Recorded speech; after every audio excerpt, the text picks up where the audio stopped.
Salut tout le monde, salut les monégasques, bienvenue pour un nouveau débrief. Alors on va parler de la 28e journée de Ligue 1 et du déplacement à Ajaccio. Alors comme vous le savez, on était dans une série catastrophique, dans une mini-crise avec plus de victoires. C'est-à-dire qu'on avait enchaîné désillusion sur désillusion. Et la dernière, c'était chez nous la semaine dernière face à Reims, qui nous avait bien mis la misère.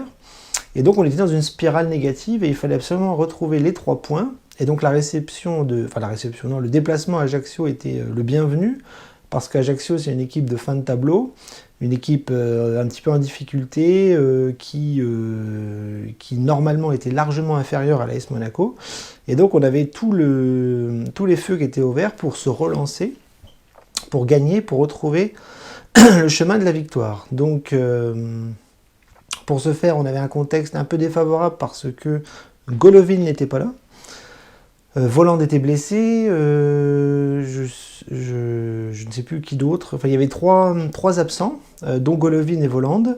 Et c'était un petit peu la tuile parce que c'est un titulaire à part entière. Et donc sur le côté gauche, on se demandait un petit peu qui on allait faire jouer. Alors la presse parlait de Minamino, de Akliouche, de Diatta. Et puis finalement, au coup d'envoi, on a vu que la composition était plutôt positive parce qu'en fait on avait tous les joueurs qui méritent une place de titulaire, avec notamment Vanderson et Aguilar, et surprise devant Mbolo et Ben Yedder. Alors Philippe Clément nous a expliqué qu'ils étaient incompatibles, et bien là on voit que c'était un petit peu la surprise du chef, avec les deux qui étaient là ensemble.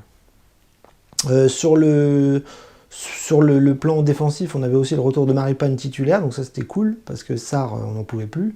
Donc voilà, Nubel, Maripane Dissassi, ça c'était la défense qu'on attendait.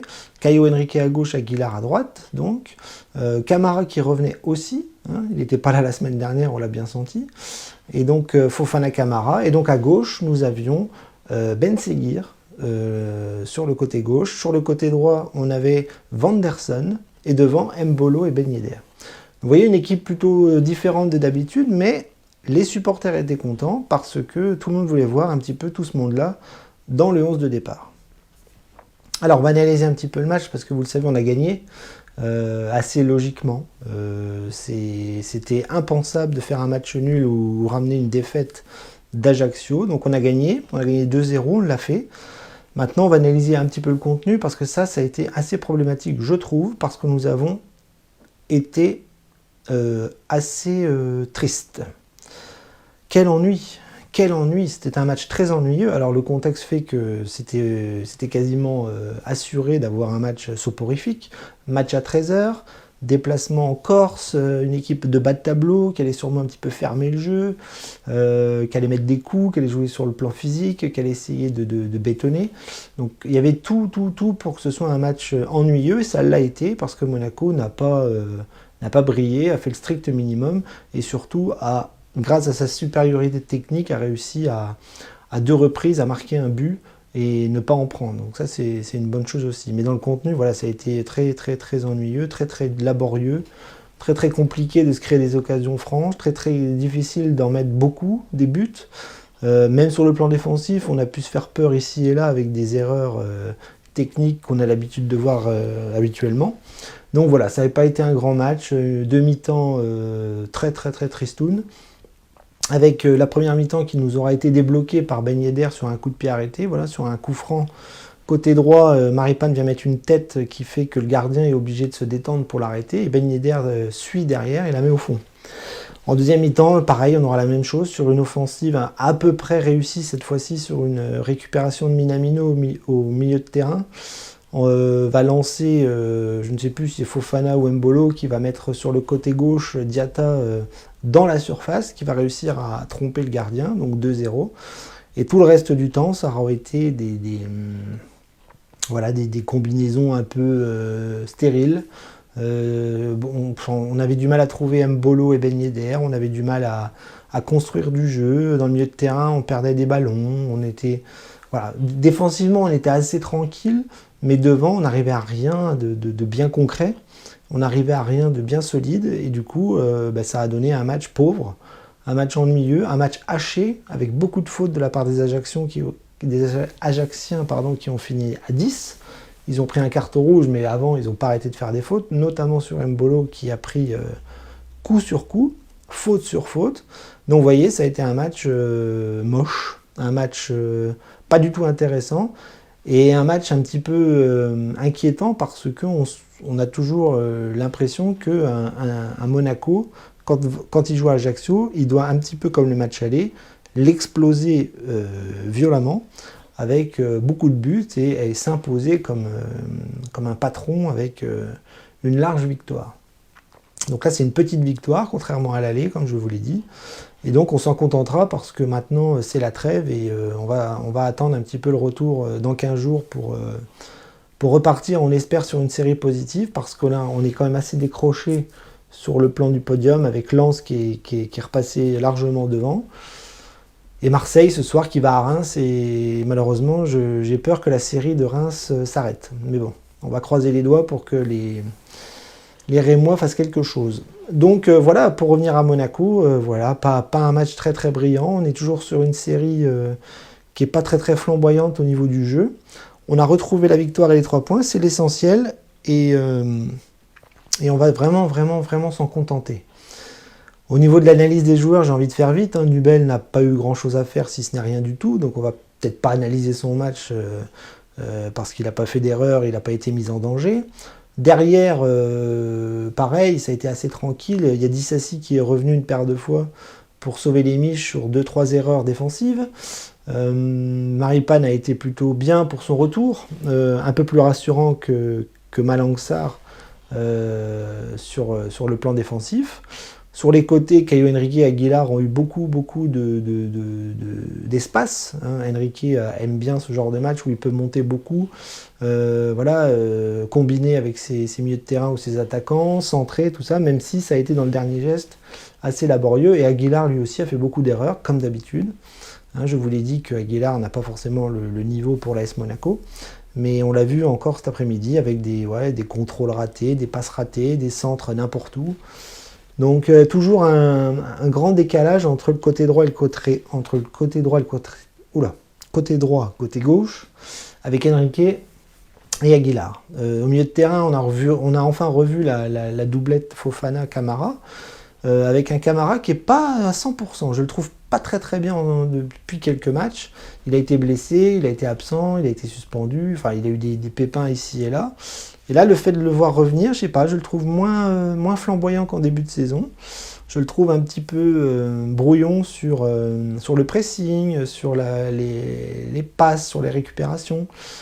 Fofana était un petit peu mieux aujourd'hui, mais c'est pas du 100% pour la doublette en ce moment. Voilà, je trouve qu'ils sont un peu en dessous, à l'image de l'équipe, par rapport au début de saison. Alors là, sur les côtés, ça a été compliqué parce qu'il n'y avait pas Golovin, et Golovin, c'est un des meilleurs joueurs de la saison pour l'instant. Ben Seguir n'a pas forcément réussi son match cet après-midi. On voit bien qu'il est plus à l'aise dans l'axe, peut-être un petit peu comme à Cliouche. Et là, sur le côté gauche, je l'ai trouvé perdu, battu sur le plan physique. Il n'a pas vraiment fait la différence dans ses ballons à exploiter. Et donc du coup, je trouve que c'est pas un grand match de la part de Ben Seguir et j'espère qu'on le reverra dans l'axe parce qu'on va voir que la doublette Mbolo-Ben Yedder, c'est pas non plus extraordinaire cet après-midi.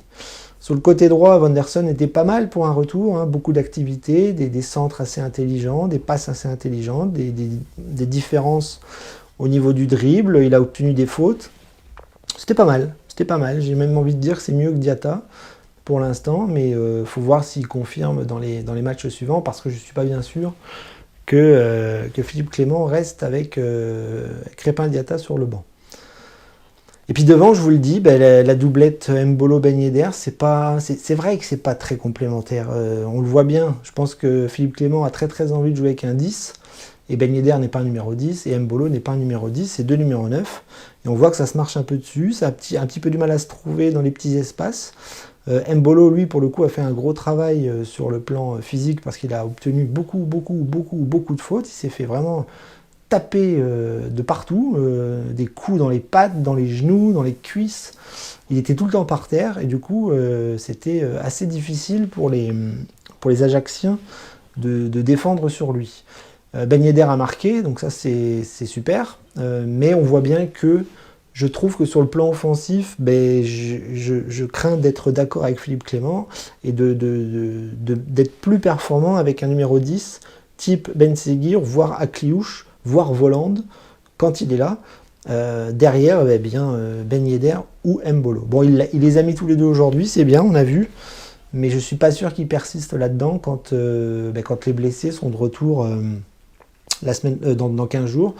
Voland, Golovin et Jacobs. Parce que Jacobs n'était pas là, c'est lui que j'avais oublié en début de vidéo. Donc voilà, donc sur les titulaires, on voit bien que ça a été un peu compliqué sur le plan offensif et sur le plan de la créativité. Voilà, une supériorité technique, mais voilà, on s'est vraiment fait chier et je pense qu'on retiendra que les 3 points en espérant un petit peu plus d'attractivité dans 15 jours. Au niveau des remplaçants, voilà, pas grand chose à dire, si ce n'est que Minamino et Diatta sont rentrés. Pas une si mauvaise rentrée que ça. Minamino a fait quelques erreurs de placement et de frappe. On a vu que c'était compliqué de frapper dans la surface de réparation. On voit que les joueurs aiment jouer en petites passes, en décalage, etc. Mais dès qu'il s'agit de frapper, tout le monde est bloqué. Donc Minamino s'est un peu trompé ici, là, mais sur le deuxième but de Diatta, il y a une bonne récupération. Donc Diatta qui rentre et qui marque quand il rentre sur le flanc gauche. Et puis sur le reste, je ne sais même plus qui est rentré. Voilà, je n'ai même pas mémoire d'autres remplacements. Boidou n'est pas rentré. Non, moi je retiendrai donc que Minamino et Diatta, et surtout Diatta qui est buteur avec Ben Yedder cet après-midi. Et donc on retiendra que ça, le but de Diatta et le but de Ben Yedder. Voilà, donc pour conclure, on peut dire que l'objectif de cette semaine est remporté. Voilà, il est réussi. Maintenant, on a 15 jours de vacances. Je pense que ça arrive au bon moment. Je ne sais pas pourquoi. On va avoir plein de joueurs qui vont partir en équipe nationale. Ça, c'est toujours un petit peu fatigant, mais bon, c'est la loi des grands clubs. Et maintenant, je pense que c'est pas mal que dans 15 jours, on reçoit le Racing Club de Strasbourg, qui est un petit peu en difficulté aussi au niveau du classement. Mais ça va être une bonne chose parce que je pense qu'on peut gagner contre Strasbourg dans 15 jours. Et donc, ça nous ferait repartir peut-être sur une série positive parce qu'on va jouer des matchs pas faciles. On va aller à Nantes, on va jouer contre Lens, on va jouer des matchs comme ça. Et donc repartir dans 15 jours avec Strasbourg, ça peut être une bonne chose. Et puis en espérant que Lens et Marseille perdent des points aussi dans les matchs suivants. Peut-être dès ce soir si Reims fait le boulot. Mais je pense que c'est bien que Monaco s'accroche aux deux de devant, là, Lens et Marseille. Maintenant, il faudra montrer autre chose pour vraiment faire une vraie grosse remontée. Et je pense notamment à la confrontation contre Lens, où c'est pas en jouant comme ça qu'on ira gagner à Lens, ça c'est sûr. Donc il va falloir une montée en puissance, il va falloir des changements, il va falloir une autre mentalité. Et on espère que dans 15 jours, on repartira du bon pied pour briller. Voilà, parce qu'on a besoin de voir une AS Monaco qui brille. Voilà, donc je vous laisse là-dessus. La conclusion de ce débrief, c'est contenu inquiétant, résultat rassurant. Et puis maintenant, je vous dis bonnes vacances, bonne trêve internationale. Et puis on se retrouve dans 15 jours pour le débrief contre Strasbourg. Bonne semaine à tous.